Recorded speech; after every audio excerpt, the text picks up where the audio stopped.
Jadi kalau di metodenya nanti entah itu desainnya pakai apa, terus metode pengukuran variabelnya pakai apa, teknik analisisnya pakai apa, sampelnya ada berapa, cara ngambil sampelnya ada, bagaimana dan seterusnya. Terus kalau pakai teknik statistik, urut-urutannya juga jelas, deskriptif statistik dulu, kalau nanti pakai SEM berarti ada uji-ujinya, apakah datanya good fit atau tidak, itu dan seterusnya. Jadi urut-urutannya sudah jelas kalau di apa, di kuantitatif. Yang ketiga data numerik jelas. Jadi yang dipakai itu adalah data angka. Jadi kalau di kuantitatif sudah jelas yang dipakai adalah data angka. Entah itu di keuangan berarti nanti pakai laporan keuangan. Kalau di SDM dan pemasaran misalnya pakai hasil kuesioner itu juga angka. Atau kalau kalau wawancara mau ditambah wawancara itu berarti pendekatannya sudah double, jadi ada kuantitatif dan kualitatifnya. Tapi prinsipnya kalau di kuantitatif itu adalah datanya numerik, jadi data angka. Kemudian analisis sistematik dilakukan dengan metode statistik, jelas. Jadi kalau nanti yang dipilih, ya teman-teman nanti yang pilih tesisnya itu pakai kuantitatif sudah pasti ketemu dengan statistik. Karena di kuantitatif itu biasanya ada hipotesis, ada teori, ada hipotesis, dan cara nguji hipotesisnya itu sudah pasti pakai statistik. Jadi, mulai di apa, mulai dikit-dikit dibaca-baca lagi itu, apa namanya, eee, mata kuliah statistiknya yang udah diambil multivariat itu, karena itu dipakai biasanya pas penyusunan, tesis. Itu, beberapa teknik-teknik tertentu biasanya dipakai. Kalau keuangan sudah pastilah nanti yang dipakai itu nggak jauh-jauh dari regresi, kalau yang apa, yang keuangan. Tapi kalau yang pemasaran sama SDM mungkin lebih lebih luas lagi ininya, tekniknya, jadi opsinya banyak. Kemudian yang keenam, menafsirkan hasil penelitian kuantitatif. Ini dasar interpretasi peneliti, jelas. Jadi sudah dapat hasil output dari statistik, itu kita interpretasikan. Jadi misalnya angka segini maksudnya apa, terus untuk uji hipotesisnya gimana parameternya, terus kesimpulan kita seperti apa. Itu semuanya adalah dari hasil, statistik, kemudian kita simpulkan. Jadi itu adalah interpretasi dari si peneliti atau, teman-teman yang lagi nyusun nanti. Kemudian yang ketujuh, terjemahan hasil penelitian menghasilkan ini fungsi prediksi. Jadi ketika kita sudah memberi kesimpulan, jadi hasilnya sudah dapat sekian, misalnya apalagi kalau yang keuangan, oh ternyata, laba itu semakin besar laba, maka hutangnya semakin besar. Jadi kita sudah bisa membuat model prediksi. Kalau labanya sekian, maka hutangnya kemungkinan akan sekian. Nah itu adalah model apa, model prediksi, model untuk khususnya untuk, kuantitatif. Kemudian next, Pak. Nah, ini 3 jenisnya. Jadi bisa pakai survei, bisa pendekatannya korelasional, pakai eksperimental. Yang biasa umum dipakai itu adalah survei dan korelasional. Survei itu apa sih? Survei itu adalah pengambilan data, pengambilan sebagian sampel, itu kata kunci dari survei, pengambilan sampel. Jadi ketika kita melakukan survei, berarti kita mengambil sebagian sampel untuk mewakili sebuah populasi. Itu adalah penilaian survei. Makanya kita sering baca-baca atau dengar apa, berita, eee, tentang hasil survei tertentu itu biasanya mengambil sampel. Sama kayak ketika survei kemarin itu, survei misalnya yang terakhir itu dari Metro TV tentang kepuasan terhadap pemerintahan Presiden Joko Widodo. Nah itu survei. Nanti mereka laporkan berapa sampelnya, daerah mana saja yang diambil, margin error-nya berapa, itu sampel. Dan sampel yang diambil itu mewakili seluruh populasi masyarakat Indonesia. Itu adalah prinsip dari survei. Korelasional ini jelas mencari hubungan. Jadi nanti kalau ada variabel bebas, variabel terikat, udah jelas itu nanti yang dipakai itu adalah pendekatan korelasional. Eksperimen saya pikir nggak mungkin dipakai kalau untuk penelitian di magister manajemen itu nggak mungkin pakai eksperimen. Eksperimen ini kalau yang eksperimen murninya ini sudah pasti khusus untuk penelitian yang ada di lab, di laboratorium. Jadi eksperimen obat, eksperimen apa, tanaman dan seterusnya.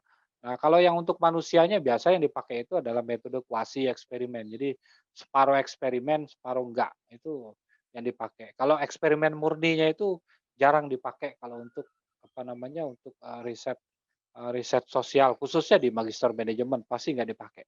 Kemudian next.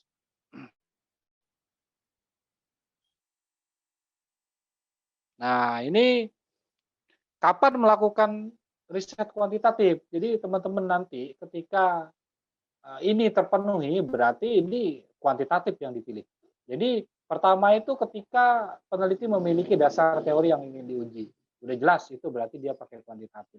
Kemudian ketika kita ingin menjelaskan hubungan antar gejala, hubungan antar variabel, kita ingin tahu apa sih penyebab karyawan itu keluar, apa sih yang bikin orang itu berkomitmen terhadap apa namanya, terhadap eh, perusahaan atau organisasinya.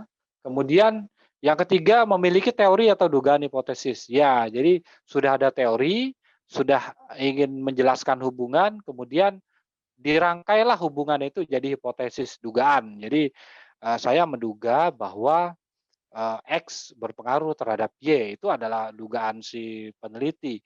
Tapi dugaan ini sifatnya dugaan, dugaan berarti harus diuji dengan statistik. Entah itu terbukti atau tidak, itu biarlah proses statistiknya nanti yang akan memberikan hasil. Jadi kumpulkan data, habis itu diuji dengan statistik, barulah nanti itu terjawab. Dugaan kita itu eh, terjawab atau tidak. Jadi prinsipnya begini, tesis itu di bab 1 rumusan masalah itu eh, penelitinya itu bikin pertanyaan penelitian rumusan masalah. Apakah kepemimpinan mempengaruhi misalnya mempengaruhi komitmen karyawan. Itu di bab 1. Di bab 2-nya nanti kerangka teori atau kerangka berpikirnya nanti disusunlah hipotesis. Saya menduga bahwa kepemimpinan itu berpengaruh terhadap dapat mempengaruhi komitmen. Jadi di bab 1 si penelitinya nanya, di bab 2 si penelitinya menduga, habis itu dikumpullah datanya, dibikin analisis kemudian dijawab. Jadi nanya sendiri, menduga sendiri, habis itu ngumpulin data, baru jawab. Jadi urut-urutannya seperti itu. Jadi kita bikin pertanyaan dulu, habis itu kita bikin dugaan, habis itu kita mengumpulkan data, dari data itu kita analisis, baru kita bikin apa interpretasi, menjawab hipotesis terjawab atau tidak. Baru nanti bikin pembahasan, baru bikin kesimpulan. Simple sebetulnya.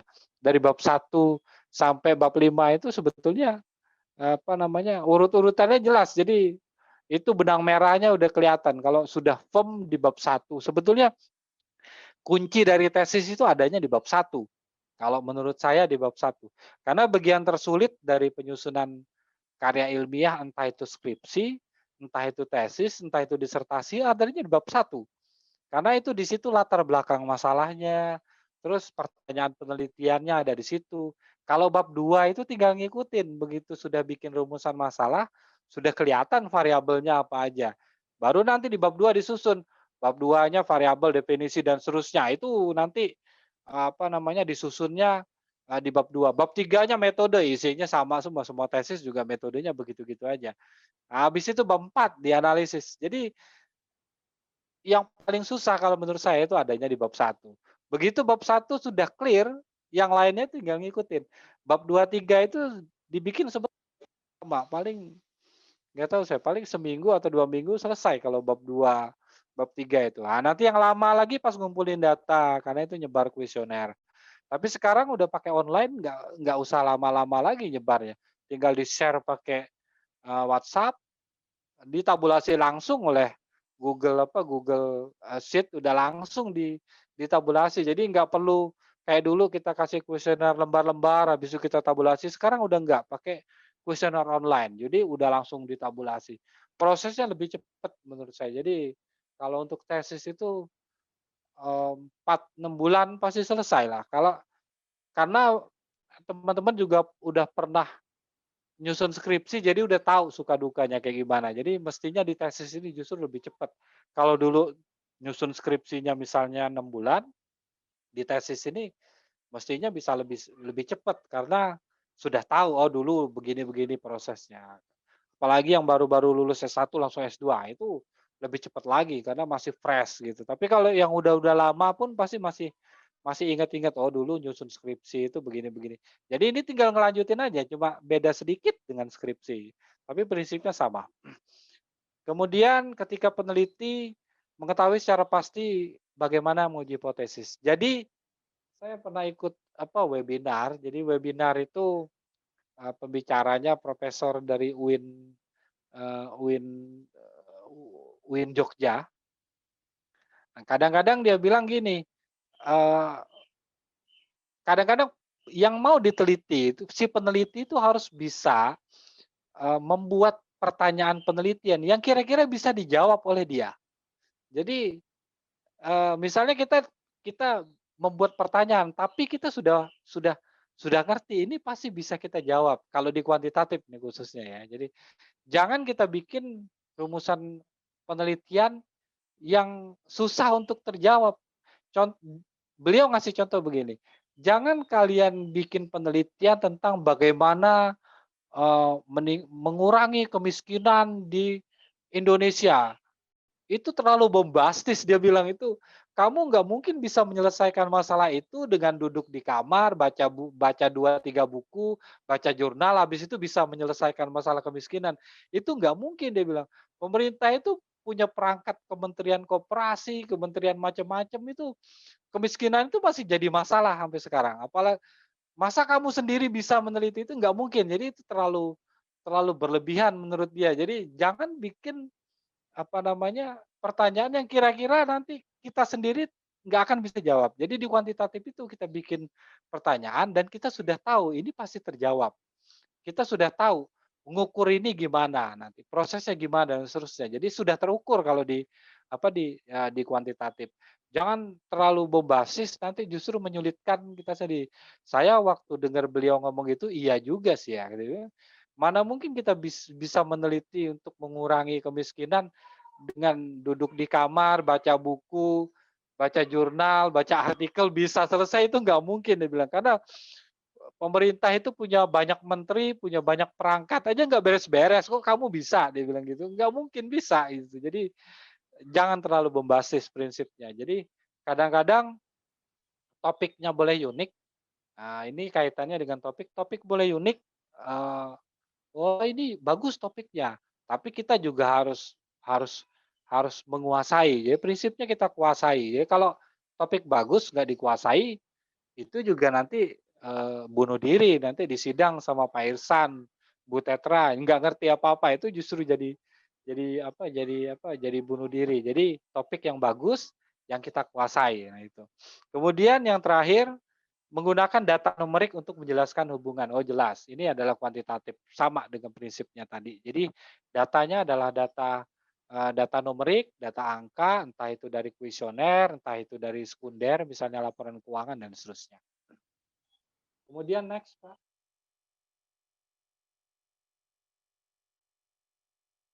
Ini kelemahannya. Jadi tadi banyak kelebihannya. Kalau kelebihan pertama itu terukur, waktunya bisa kita prediksi, kemudian karena pakai statistik berarti say it with data. Jadi berbicara berdasarkan data. Ketika kita menyatakan bahwa X berpengaruh signifikan terhadap Y, kita tinggal kasih lihat ini output statistiknya. Jadi berdasarkan hasil statistik. Tapi ada juga kelemahannya. Kelemahan pertama itu kadang-kadang efek variabel-variabel yang tidak kita masukkan dalam model penelitian itu kita terabaikan. Jadi misalnya kita punya variabel 3, X1, X2, X3. Terus ada variabel terikatnya Y, misalnya variabel terikatnya Y ada 1, berarti variabel bebasnya 3, terikatnya 1. Nah, kadang-kadang di luar itu kita terabaikan. Contohnya gini aja, saya ingin meneliti apakah besaran gaji misalnya berpengaruh terhadap kepuasan kerja karyawan, besaran gaji terhadap kepuasan. Kadang-kadang yang faktor-faktor lainnya itu enggak kita masukkan ke dalam model sebagai kontrol. Ini saya cerita langsung langsung tentang kontrol. Karena gaji boleh sama, tapi tingkat kepuasan berbeda karena respon gaji itu sangat dipengaruhi oleh pertama masa kerja, kemudian pendidikan, kemudian masa kerja, pendidikan, atau jabatan-jabatan yang lainnya. Jadi responnya akan berbeda antara yang berpendidikan SMA, misalnya sama-sama dikasih gaji 5 juta, responnya akan berbeda antara yang berpendidikan SMA dengan yang S2 gitu. Jadi meskipun angkanya sama akan direspon berbeda. Jadi ada faktor-faktor di luar model yang kita kembangkan itu kadang-kadang tidak tidak ikut kita pikirkan. Makanya kalau untuk riset-riset SDM itu atau pemasaran itu memang disarankan menggunakan menambahkan variabel kontrolnya. Jadi variabel di luar itu yang kita yakinkan bahwa itu tidak mengganggu hubungan X terhadap Y. Yang kedua tidak memiliki kedalaman jelas karena kuantitatif itu berbicara berdasarkan angka. Jadi ketika kita sudah dapat angka ya sudah, cuma itu. Jadi berbeda dengan dengan apa, dengan yang kualitatif itu dalam hasil analisisnya. Yang ketiga, riset analisis menjadi kelemahan, ya ini kalau tidak mengikuti prosedur atau teknik tertentu, menyalahi asumsi tertentu, nanti hasilnya juga akan menyesatkan. Jadi ada beberapa kondisi yang harus dipenuhi untuk teknik-teknik tertentu. Contohnya misalnya kalau regresi linear berganda butuh asumsi klasik misalnya. Terus kalau untuk yang SEM misalnya SEM butuh sampelnya minimal berapa, modelnya linear dan terbebas dari multiko dan seterusnya. Itu adalah apa namanya syarat-syarat yang harus dipenuhi supaya hasil statistik kita itu tidak bias. Yang keempat, peneliti menggunakan mata orang lain untuk memahami masalah. Jelas. Jadi di kuantitatif itu penelitinya tutup mata. Dia nyebar kuesioner, nanti angka kuesioner dari jawaban orang itulah yang dipakai oleh dia untuk menjelaskan fenomena yang ada. Penelitinya nggak ikut berkontribusi, jadi dia menggunakan mata orang lain untuk memahami sebuah masalah itu adalah di kuantitatif. Dan itu juga menjadi kelemahan karena nggak ada campur tangan si peneliti. Bisa jadi kelemahan, bisa jadi kekurangan juga. Jadi ini bisa jadi kayak pisau bermata dua, kalau penelitinya terlalu ikut campur juga nanti ada bias